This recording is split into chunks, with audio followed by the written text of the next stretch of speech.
بسم اللہ الرحمن الرحیم واعتصموا بحبل اللہ جميعا ولا تفرقوا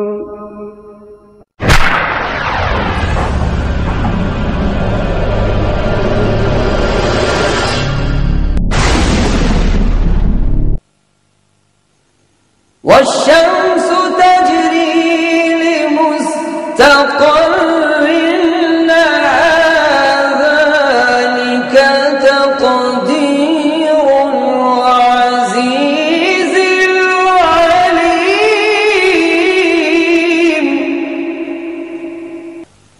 والقمر قدرناه منازل حتى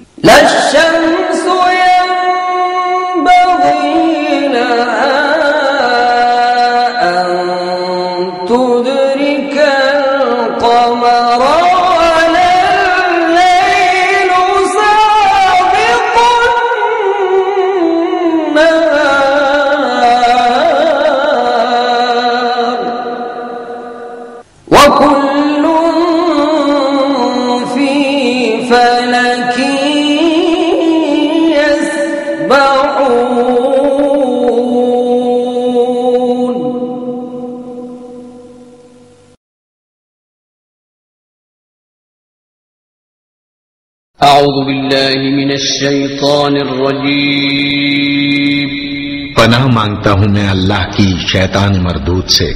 بسم اللہ الرحمن الرحیم شروع اللہ کا نام لے کر جو بڑا مہربان نہایت رحم والا ہے۔ الحمد للہ رب العالمین الرحمن الرحیم مالک یوم الدین ایاک نعبد و ایاک نستعین۔ اب ہے تو پھر جانوروں کو ذبح کرنے کی اجازت کیوں دیتا ہے؟ اس لیے کہ جانوروں کو ذبح کرنا یہ تو بے رحمی ہے، اور قرآن حکیم کی بعض آیتوں سے پتہ چلتا ہے کہ غیر مسلموں کے ساتھ رویہ اپنا سخت رکھو۔ آئیے پہلے اس سوال کا جواب دے لیں۔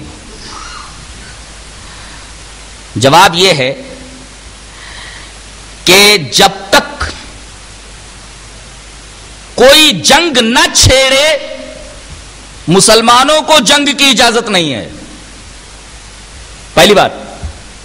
دوسرے یہ کہ لڑائی سچائی کے لیے ہو، حق کے لیے ہو، اور تیسرے طاقت کا استعمال اتنا ہی کیا جائے جتنا ضرورت ہو۔ یہ باتیں ایک آیت سے واضح ہے۔ آیت کریمہ سورہ بقرہ کے دوسرے پارے سیقول کی ہے، وَقَاتِلُوا فِي سَبِيلِ اللَّهِ الَّذِينَ يُقَاتِلُونَكُمْ وَلَا تَعْتَدُوا إِنَّ اللَّهَ لَا يُحِبُّ الْمُعْتَدِينَ۔ لڑو کیسے؟ اللہ کے راستے میں۔ یہ فی سبیل اللہ کی قید بتا رہی ہے کہ تمہاری یہ لڑائی سچائی کے لیے ہو، اللہ کے راستے میں ہو، اور جب لڑائی اللہ کے راستے میں ہوگی تو سچائی ہی کے لیے ہوگی۔ لڑو سچائی کے لیے، پہلی چیز تو یہ ہے۔ اور ہر کسی سے مت لڑتے پھرو۔ یقاتلونکم، تم سے جو لڑیں، جو جنگ چھیڑیں، اور ولا تعتدوا، جنگ ہو بھی تو طاقت کا اتنا استعمال کرو جتنا ضرورت ہو۔ ولا تعتدوا، حدود سے باہر مت جاؤ۔ گویا یہ آیت کریمہ بتا رہی ہے کہ جب تک کوئی جنگ نہ چھیڑے مسلمانوں کو جنگ کی اجازت نہیں ہے، لڑائی کی اجازت نہیں ہے۔ دوسرے لڑائی سچائی کے لیے ہو، اور تیسرے یہ آیت بتا رہی ہے کہ طاقت کا اتنا ہی استعمال کیا جائے جتنی ضرورت ہو۔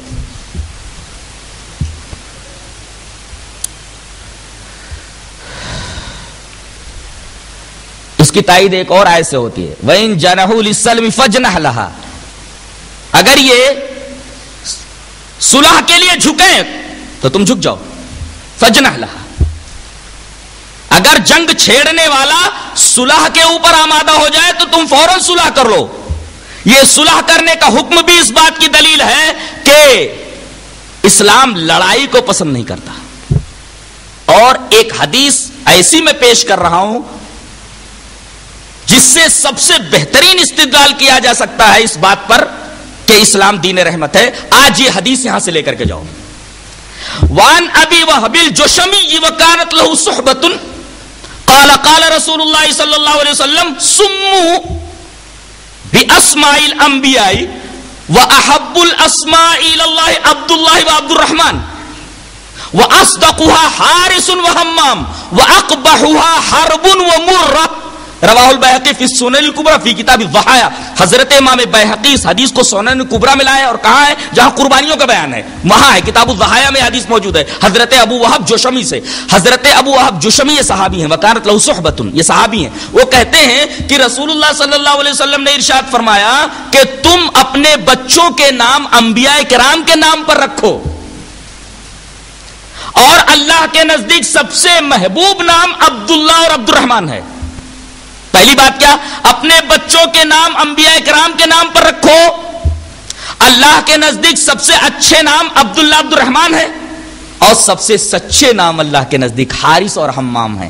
حارث کے معنی کھیت جوتنے والا، فارمر، اور حمام کہتے ہیں اچھا ارادہ کرنے والا. تو اللہ کے نزدیک سب سے محبوب نام عبداللہ عبد الرحمن، سب سے سچے نام حارث اور حمام. سب سے برے نام حرب اور مرہ ہیں. سب سے برا نام ہے حرب. حرب کا مطلب ہے لڑائی. اللہ کے رسول صلی اللہ علیہ وسلم کو یہ بھی پسند نہیں کہ کسی آدمی کا نام لڑائی رکھ دیا جائے. اس سے زیادہ ثبوت اور کیا دیا جا سکتا ہے کہ اسلام دین رحمت ہے. اسلام دین رحمت ہے. جو کسی کا نام لڑائی رکھنا پسند نہیں کرتا، مرہ یعنی بٹرنس، تلخی، یہ نام رکھنا پسند نہیں کرتا، تو پھر وہ تشدد کی اجازت کیسے دے سکتا ہے؟ ہنسا کی اجازت کیسے دے سکتا ہے؟ جو یہ پسند نہیں کرتا کہ کسی آدمی کا نام لڑائی ہو. یہ حدیث اس قدر واضح ہے اس موقف پر کہ اسلام تشدد کی قطعی اجازت نہیں دیتا. سرتاپا رحمت، امن، شانتی کا مذہب ہے.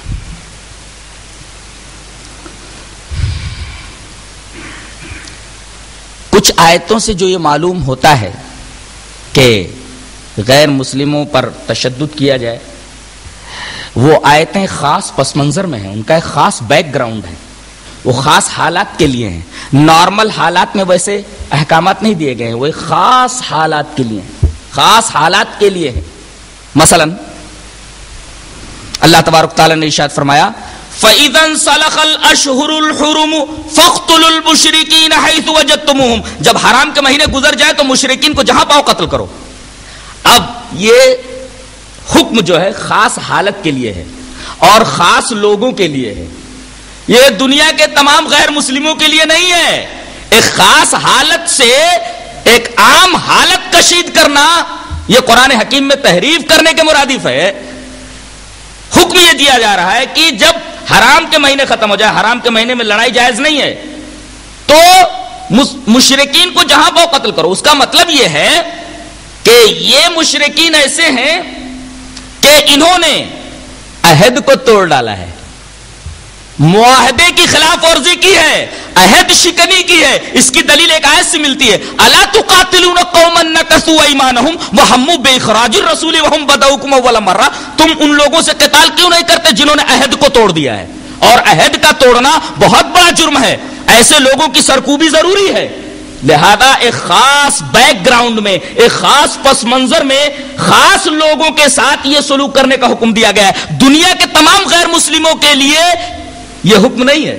لہذا اس آیت سے یہ بات نکالنا اور یہ استدلال کرنا کہ قرآن تو یہ حکم دیتا ہے کہ مشرکین کو جہاں پاؤ قتل کرو، یہ غلط استدلال ہے. یہ خاص لوگوں کے لیے ہے، خاص حالات کے لیے ہے، خاص بیک گراؤنڈ میں ہے.